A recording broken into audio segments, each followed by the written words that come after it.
kabajamoo ministeera muummee baga nagaan dhuftan.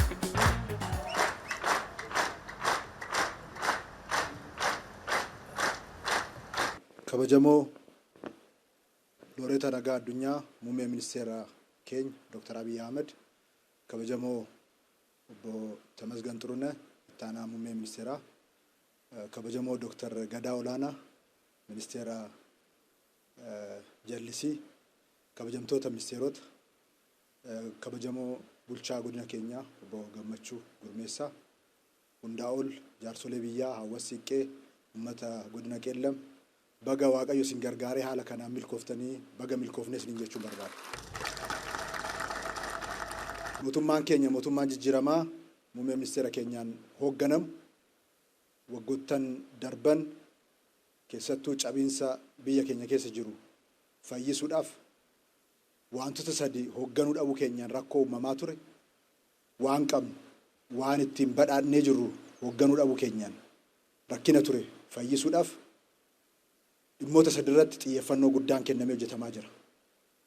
Nuyi bishaan bal'aa qabnaa, lagni bonaa ganna yaa'aa, rooba guddaa qabnaa, bishaan hoogganuu dhabuun keenya hiyyummaaf nu saaxilee jira. Kana akka hooggannu akka kunuunsin jallisiidhaan, paampiidhaan, namni bishaan qe'eesaatti qusachuudhaan akka hojiitti galu jalqabbiin jalqabamee jira.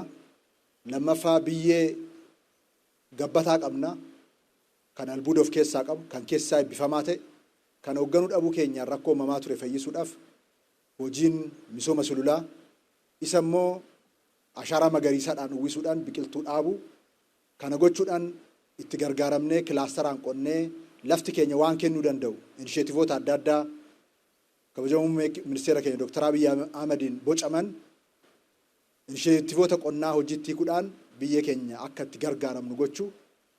Sadaffaa humna namaa qabnu bal'aa ta'e dargaggeessa ta'e garuu immoo hanqina ogummaa qabu, hanqina beekumsaa qabu, hanqina aadaa hojii qabu isa kana karaa fayyisuu fi sirreessuun hojii babal'aatti galamee jira.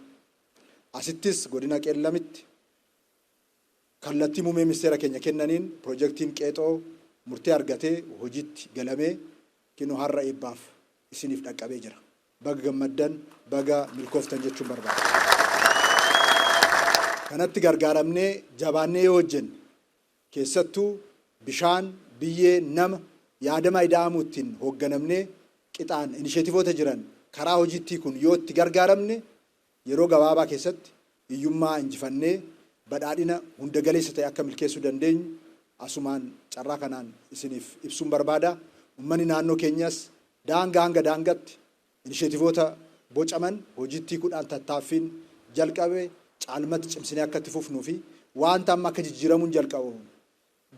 jijjiiramuun akka danda'amu waan xixiqqoo mul'atte kana qixaan gargaaramnee isaanotuu hin quufin hojii caalmatiif hundi keenya kaanee akka hojjennu isa hojjenne immoo akka qusannu kan qusanneen investimentiitti akka ceenu kana gochuudhaan seenaa haaraa akka hojjennu asumaan waamicha koo isiniif dhiyeessuun barbaada.